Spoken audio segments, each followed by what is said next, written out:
보실 성경 말씀은 히브리서 12장 5절로 8절입니다. 또 아들들에게 권하는 것 같이 너희에게 권면하신 말씀도 잊었도다. 일러서되 내 아들아 주의 징계하심을 경여이지 말며 그의 꾸지람을 받을 때에 낙심하지 말라. 주께서 그 사랑하시는 자를 징계하시고 그가 받아들이시는 아들마다 채찍질하심이라 하였으니 너희가 참으면 징계를 받기 위함이라. 하나님이 아들과 같이 너희를 대우하시나니 어찌 아버지가 징계하지 않는 아들이 있으리요. 징계는 다 받는 것이거늘 너희에게 없으면 사생자여 친아들이 아니니라. 아멘. 부모가 자식에게 간섭하는 것은 시대마다 교육의 차이도 있고 정서적 차이는 있지만 결국 사랑하기 때문에 간섭하는 것은 사실입니다. 어느 책명에 사랑의 반대어는 무관심이다 이런 책이 있습니다. 사랑의 반대어는 정오가 아니고 정말 무관심이 무서운 겁니다. 하나님은 우리를 사랑하시기에 관심으로 징계를 하신다는 이 본문의 말씀을 내용을 좀 더 깊이 깨닫고자 합니다. 그래서 말씀의 주제를 삼기로는 징계는 참 아들임의 표식이다. 이런 주제의 말씀입니다.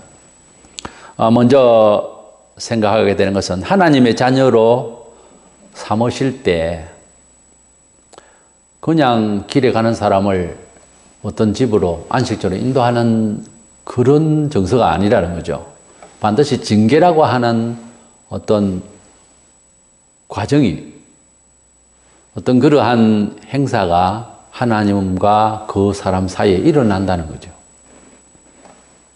예수 믿기 전에 내 의지대로 살고 혹은 조상의 덕이라든지 각 지역마다 시위마다 가지고 있는 범종교적인 이런 신의 어떤 혜택들이라든지 이런 등등으로 생각을 하고 자기 삶을 이해합니다. 그런데 하나님을 만나고 난 뒤에는 삶의 모든 부분에 있어서 우연이라는 것 없고 하나님의 섭리가 있다 이렇게 보통 깨닫고 바로 깨달은 거예요. 그리고 그것을 이해하는 데 있어서는 단정을 내리는 것은 조금 조심스럽고요. 어쨌든 하나님께서 이 세상을 지으셨고 운행하시고 특별히 믿는 자에게 간섭하신다 이렇게 생각하는 것이 정상적인 것이고 또 예수 믿기 전의 나의 삶에 대한 반성의 표준이 달라진 거죠. 하나님께서 사람을 지으셨고 하나님께서 나를 인도하신다 이렇게 생각을 하고 반성하게 되는 이런 반성의 표준이 바뀌었고 삶에 있어서 인생은 그러려니 이런 통계적인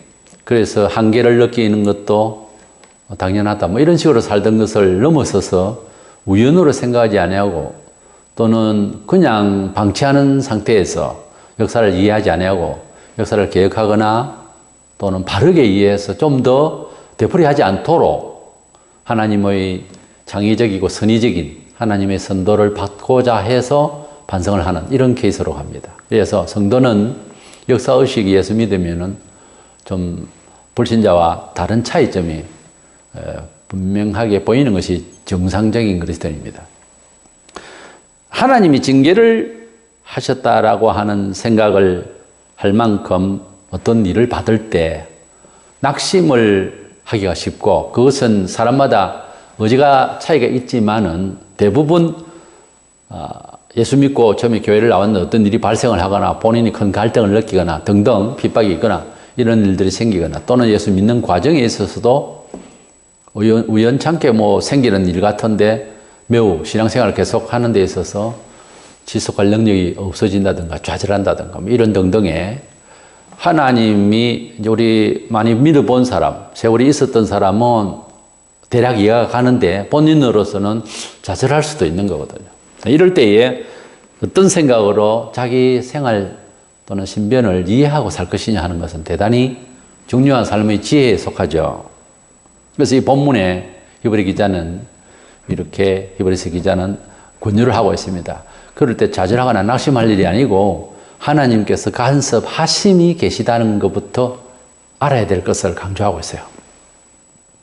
본문 5절 6절에서 보면 내 아들아 주의 징계하심을 경히 여기지 마라. 그의 꾸지람을 받을 때 낙심하지 말라. 주께서 그 사랑하시는 자를 징계하시고 그가 받아들이시는 아들마다 채찍질 하십니다. 그렇습니다. 하나님께서 우리를 예수 그리스도의 복음을 통해서 예수를 만나게 하시고 생각과 인생의 목표와 심지어 삶의 어떤 작은 레저까지 모든 지각이 하나님의 구별되고 손해되지 아니하고 헛되지 아니하고 세속적이지 아니한 쪽으로 생각을 자꾸 하게 하시는 그런 가운데서 사생활이 생활 패턴이 많이 가치 이념이 변화를 받아서 바뀌게 되어 있습니다. 이런 말을 지금 현재 못 알아듣는다면은 교회에 와서 아직까지 종교 생활, 저런 물고 예배당 가까워서 왔다는 식으로 앉아 있는지도 모릅니다. 그러나 하나님은 살아계시고 산에 가 있거나 바다에 가 있는 거예요. 별에 가서 있는 것이 아니고 이미 주신 생명의 말씀을 통해서 우리 사람이 자기를 어떻게 인생을 처신할 것을 말씀하셨어요. 귀를 기울이고 잘 알아듣고 그렇게 분석할 수 있는 능력을 받기를 기도해야 되고 모르면 이미 주어진 계시의 말씀을 통해서 지혜를 받아야 됩니다. 우리가 예수를 믿는다는 것은 단순히 부처를 믿다가 예수를 믿는다. 이래서 장소를 옮기고 방향을 옮기고 단지 뜻을 조금 옮겼다. 그러한 문화적 선택의 변화로 생각하기 쉽습니다. 그래서 뭐 개종을 했느니 이렇게 말하거든요. 근데 성경에서 이것을 보면 어느 시대는 어느 집안이나 가느냐 한 사람이 예수를 믿는다고 할 때에는 엄청난 사건으로 이해하고 있어요. 성경에는 탕자가 돌아 큰 잔치를 벌리는 천사들이 춤을 추고 잔치를 하고 하늘에서 막 엄청난 그런 기쁨이 있는 죄인이 예수께로 돌아오는 즉 어떤 사람이 예수를 믿는다고 하는 그 하나를 큰 잔치를 해야 할 일로 성경에는 누차 설명을 하고 있어요. 뭐 그게 그런 정도가 될까 내가 뭐 대단한 사람도 아닌데 이래 시플란지 몰라도 한 사람이 지구촌에 나서 생각하고 보고 바라보고 있고 구상하고 있는 것은요 거의 신적이에요. 동물이 그렇게 합니까? 아무리 아름다운 새가 아무리 아름다운 산과 들과 경치 좋은 곳이 그 어떤 동물이 거대한 그 큰 동물이 이런저런 생각을 다 끌어모아도 사람 생각하는 것을 못 따라옵니다. 우리가 지배하는 능력과 우리가 구상하는 예술적 감각, 창의적 이것은 신적이지 아니하고는 오죽했으면 사람이 내가 신이나 할 정도로 종교 교주가 되고 할 정도로 그렇게 엄청난 존재입니다. 다소 환경적인 제한이 있고 못 살고 힘없고 하다 보니까 자기 존재에 대해 인간의 존재에 대한 종기성을 많이 잃어버렸죠. 생각할 여가도 없어졌죠. 돈이 좀 있고 좀 배우고 이러면 뭔가 존재감이 많아져서 조금 배우면 사람이 교만해진다 싶을 정도로 자존감이 많이 생기는 거예요. 그것을 좀 나쁘게만 볼 것은 아니고요. 그만큼 인간이라고 하는 종기성에 대해서 많이 생각을 하게 된 거죠. 꼭 나쁜 건 아니라고 생각합니다. 지성이 넘치면 자존심도 많은 거예요. 사람 자존심도 그럼 바보죠. 시키는 대로 하고 일을 하고 굉장히 눈물 나는 일입니다. 그걸 당신의 부모고 당신의 형제고 당신의 가족이라 생각해보세요. 사람은 깨우쳐야 되고요. 다소 교만해서 뭐 못되게 보이더라도 어쨌든 인간의 종기성을 알아야 되는 이 교육이라고 하는 선교, 복음을 믿는 그 다음에 곧 따라야 할 게 교육이에요. 그것이 예수 떠나서 세상에서 살아가는 어느 시대 어느 족속에서 살든 간에 너무도 파괴되고 잃어버린 거예요.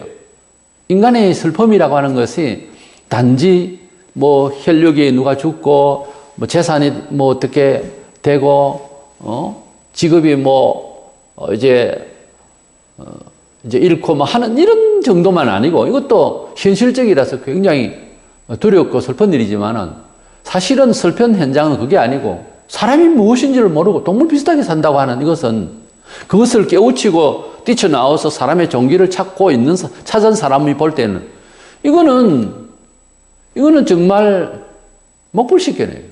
너무도 서글픈 일이에요. 예수님께서 사람을 보실 때 예수님 뭐 부자로서 잘 살면서 사람을 뭐 불쌍히 그런 차원이 아니었거든요.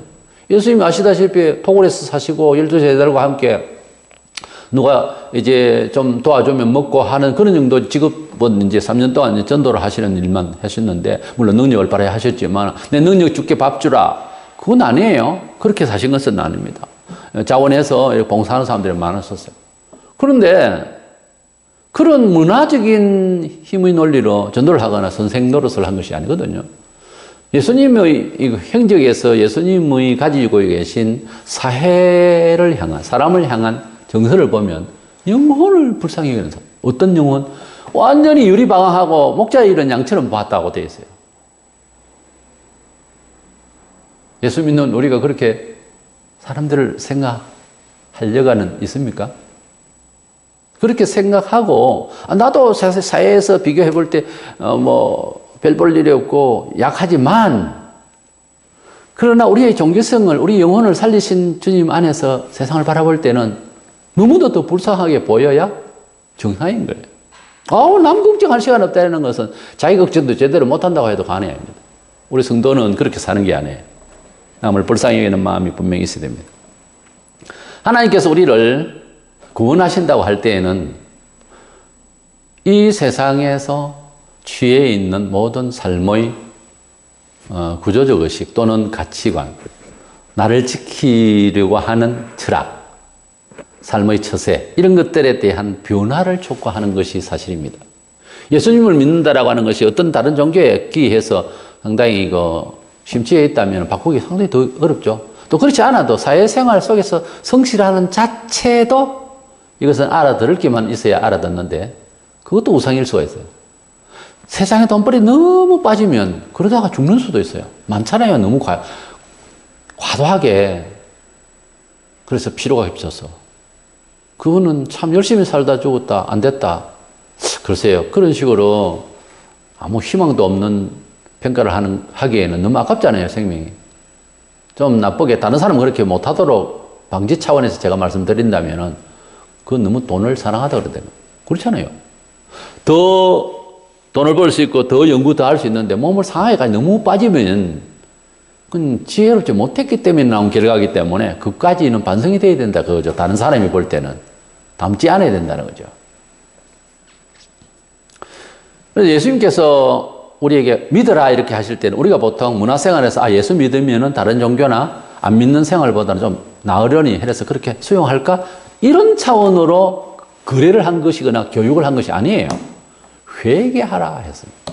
이 회개 메타노이아라고 하는 것은 후회하는 것도 물론이지만 세상적으로 살아가고 있는 우리의 체질, 우리의 철학, 삶의 의식 구조를 바꿔라는 말인데 깊이 말하자면은 그 회개를 어떻게 할 것이냐고요.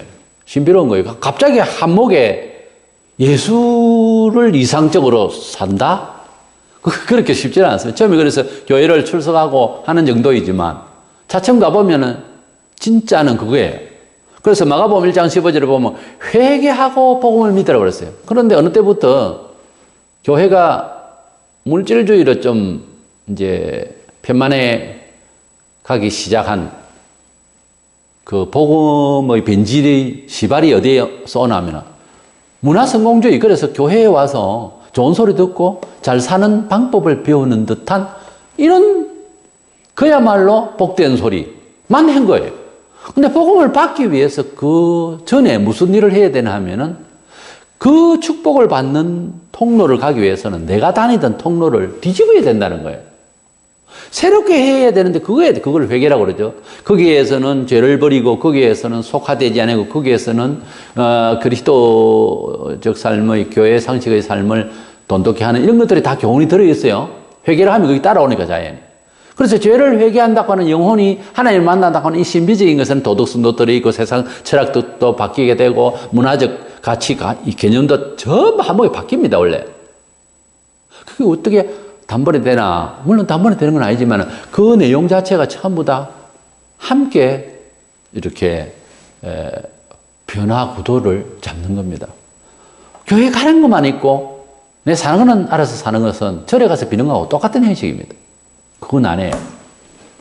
아닌 건 아니라고 이야기해야 처음부터 잘 믿어서 구원을 받죠. 언청도 받고. 그렇죠? 그래서 회개를 하고 이제 예수님 제시하는 말을 믿으라는 거예요.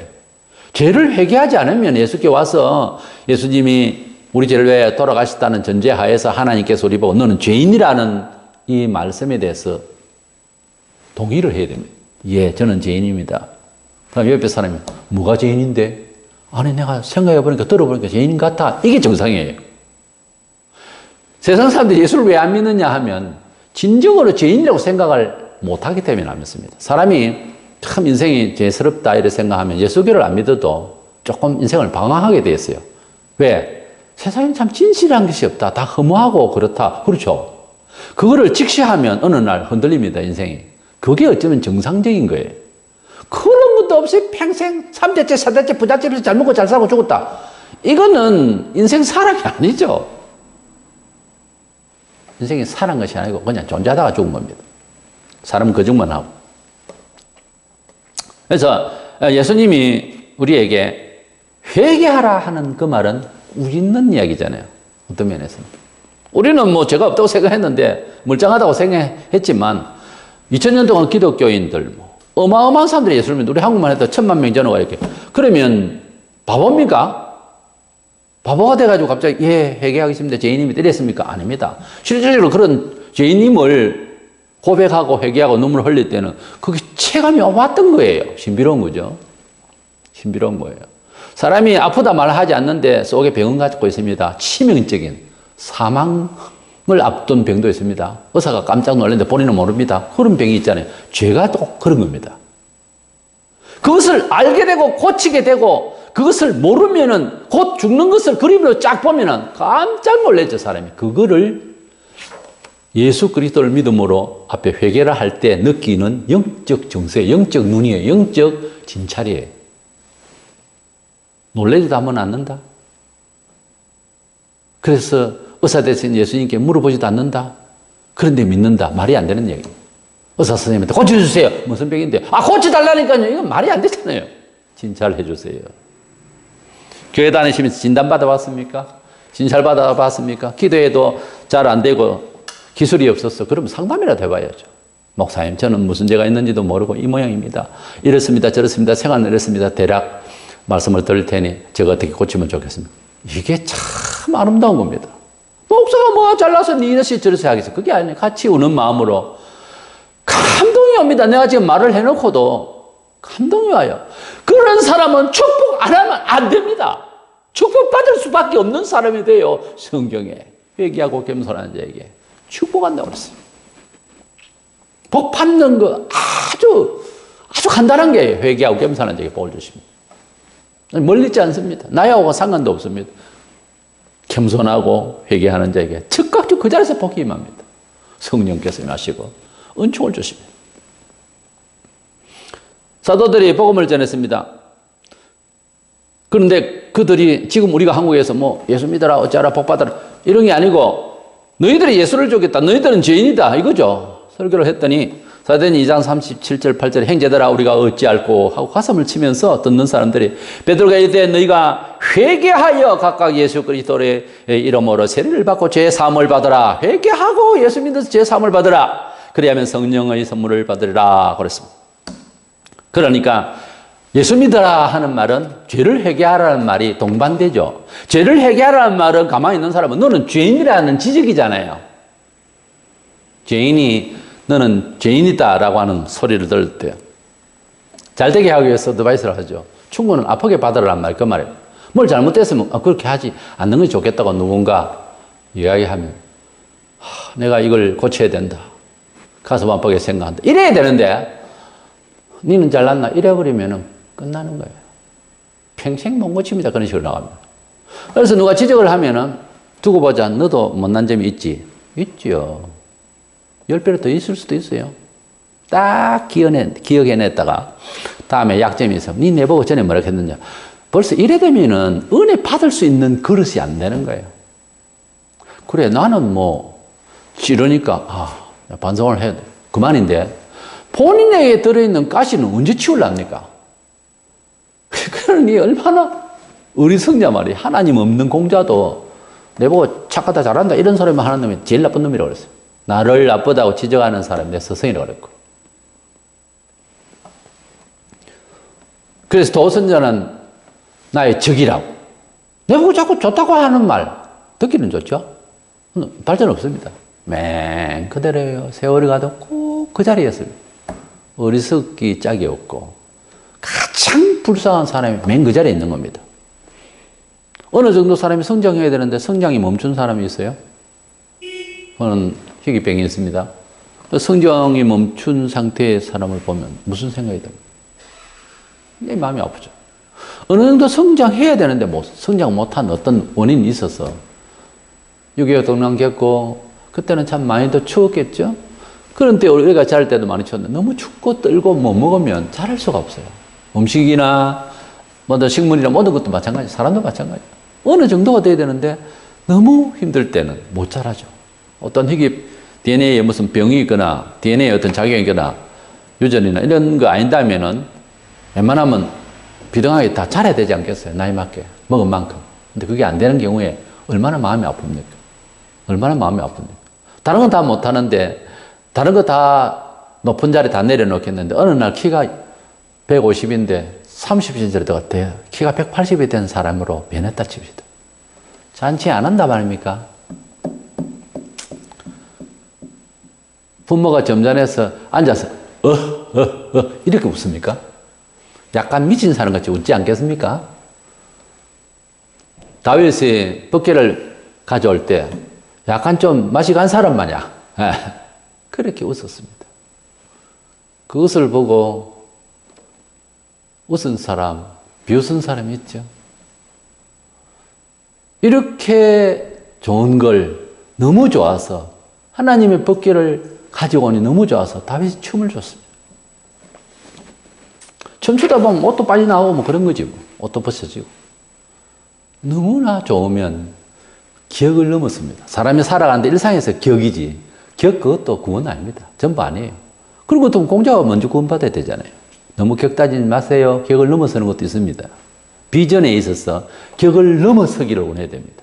저 사람에게 교양적인데 저걸 넘어서게 하여 주시옵소서. 이런 기도를 해줄 필요가 있습니다. 그 이상의 선을 끊지 마세요. 격은 구원이 아닙니다. 격을 넘어서 있습니다. 격 따지다가 예수 언제 만납니까?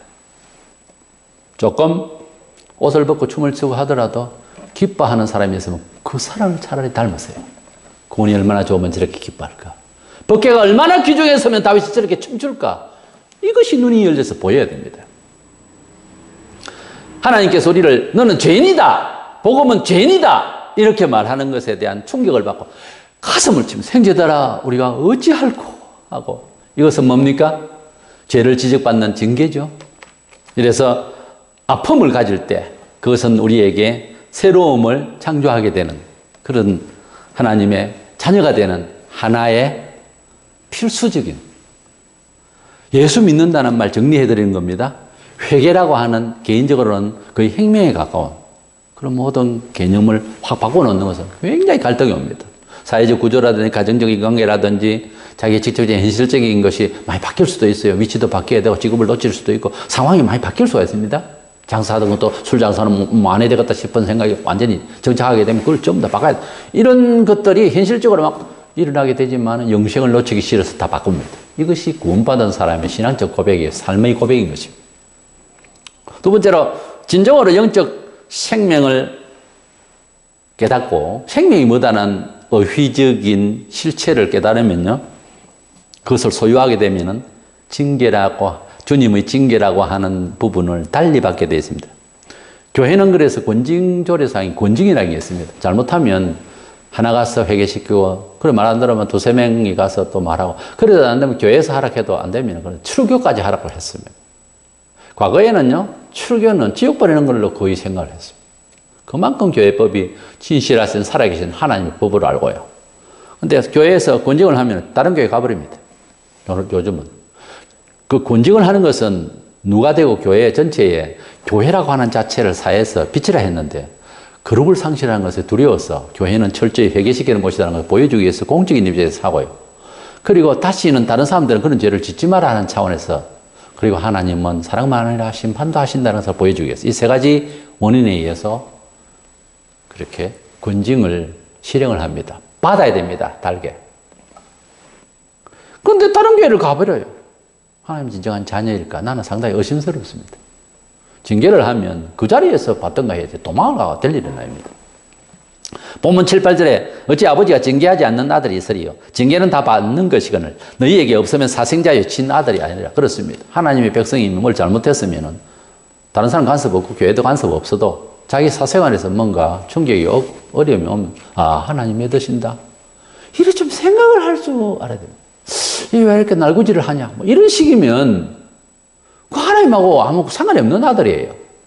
하나님께서 사람을 통해서 또는 형제들을 통해서 이웃을 통해서 사회를 통해서 어떤 충격이 올 때 하나님 나를 간섭하신다. 얼마나 나를 사랑하셨으면 바로 가게 하시기 위해서 매를 드실까?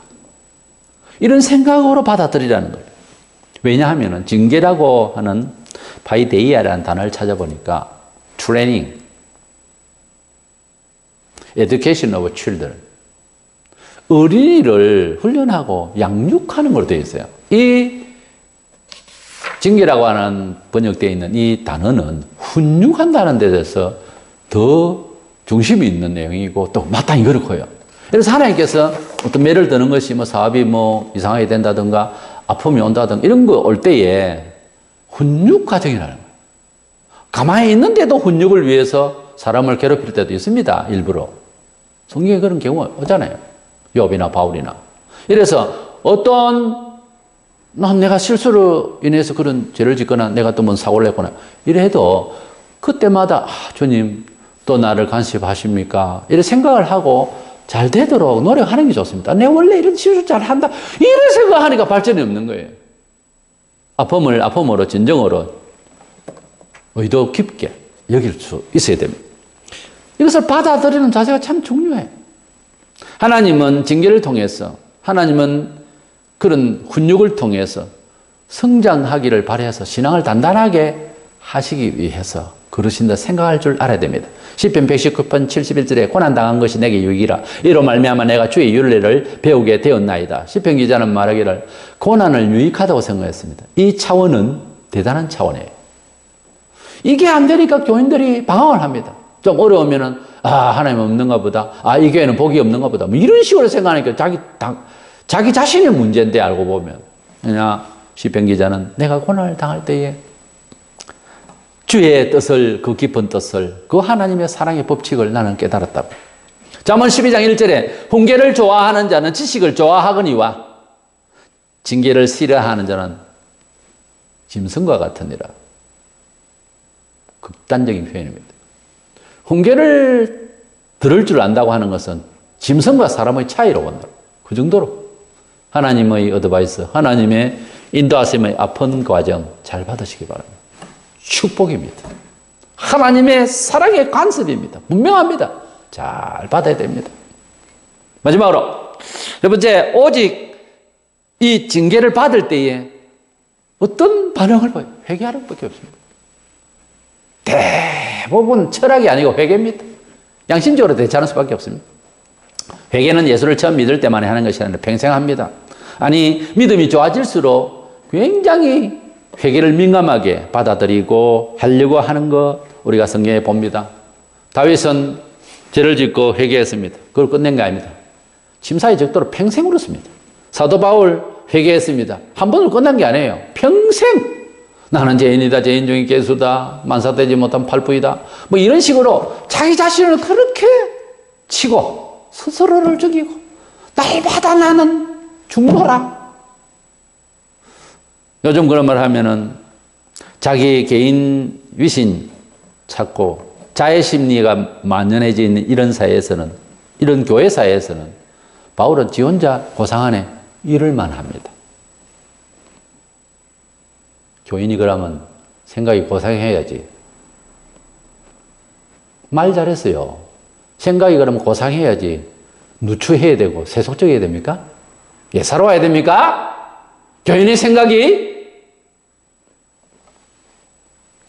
부모가 자식을 징계하는 것은 더 성숙하기를 원해서이지 어느 세상의 부모라도 그냥 징계하는 부모는 없습니다. 잘 되기 때문에. 그건 간섭입니다.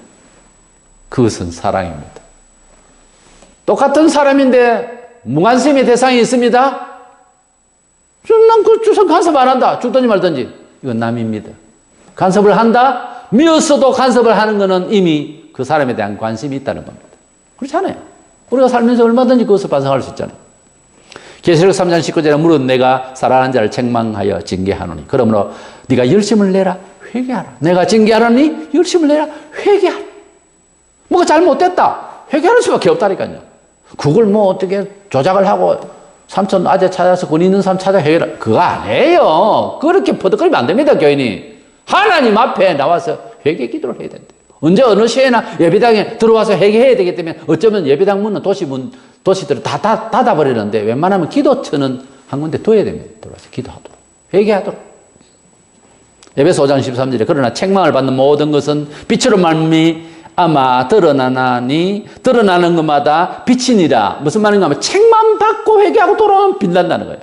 책망 받는 것만마다 다 빛나게 된다는 거예요. 이건 회개를 동반할 때, 회개로 반응할 때 좋은 결과가 나온다는 거예요. 그런 책망과 그런 어려움과 고난이 없이는 빛날 일이 없더라고요. 신앙생활에서. 무슨 간증을 들어보면 이게 빛난 게 없어요. 그냥 교회 다녔다는 거죠. 묻혀가지고 이름도 모르고 성도 모르고 얼굴조차 모르는 이런 교인이 돼가 되겠느냐 이 말이지. 난 저 사람 보면 참 재밌더라, 힘이 나더라, 웃음이 난다, 예수는 저렴이 돼야 되겠다, 이런 사람이 돼야 된다 그 말이지. 책망받을 때 회개하고 또 책망받을 때 또 회개하면 그때마다 영적으로 성화되고 빛난다는 거예요. 에베소서 13절은 참 귀한 말이에요. 책망받는 모든 것은 빛으로 말미암아 드러나나니 드러나는 것마다 빛이니라. 우리가 빛난 생활, 빛난 인생 원하죠. 눈도 뭐 이렇게 넣어가지고 빛나게 하고 눈썹도 그리고 뭐 화장 여성들은 옷도 또 빛나기를 원하잖아요. 그런데 영원히 빛나기도 원한다고 사실은. 그렇다면 회개밖에 없습니다. 회개하고 무릎이 아프도록 오랜 시간 회개하고 일어나면 그렇게 얼굴이 밝을 수 없습니다. 회개하는데 영원히 빛나는 것은 스스로도 자각합니다.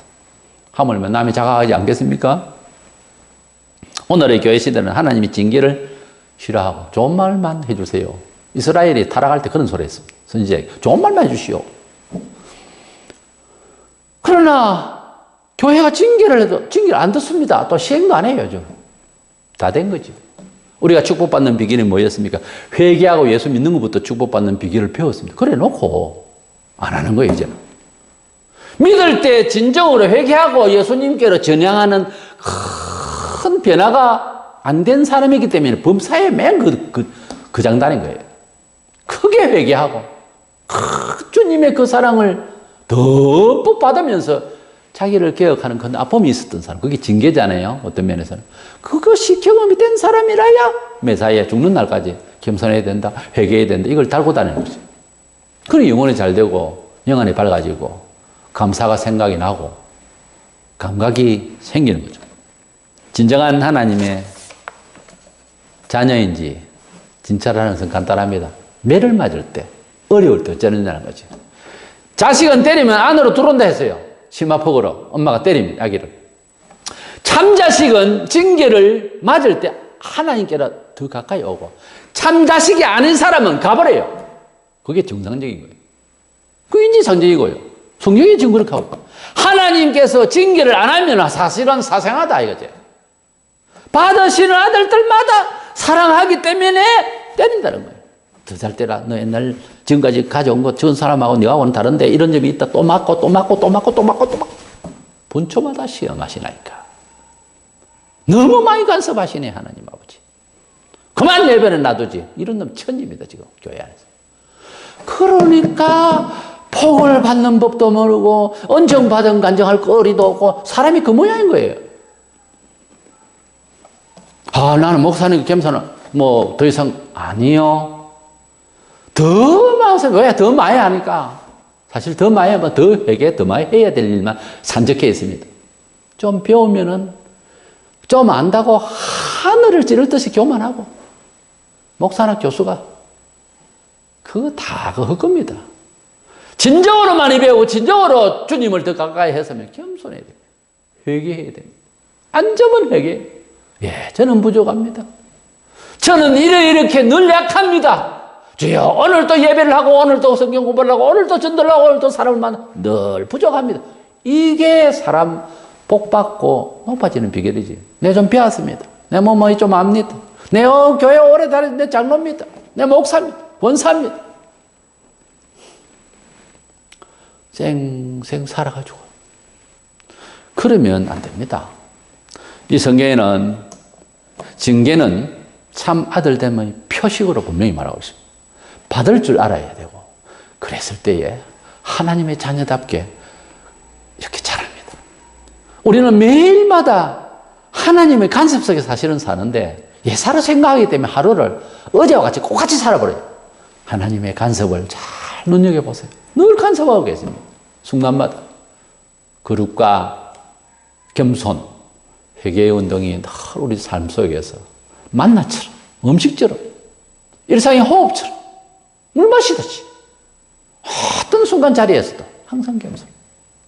남을 나보다 낫게 여기고 존경하고 사랑하고 나는 항상 부족하다고 여길 때 바보 아닙니다. 비하되지 않습니다. 결코. 하나님이 그와 함께 하셔서 좋은 일을 꾸며주실 줄로 믿습니다.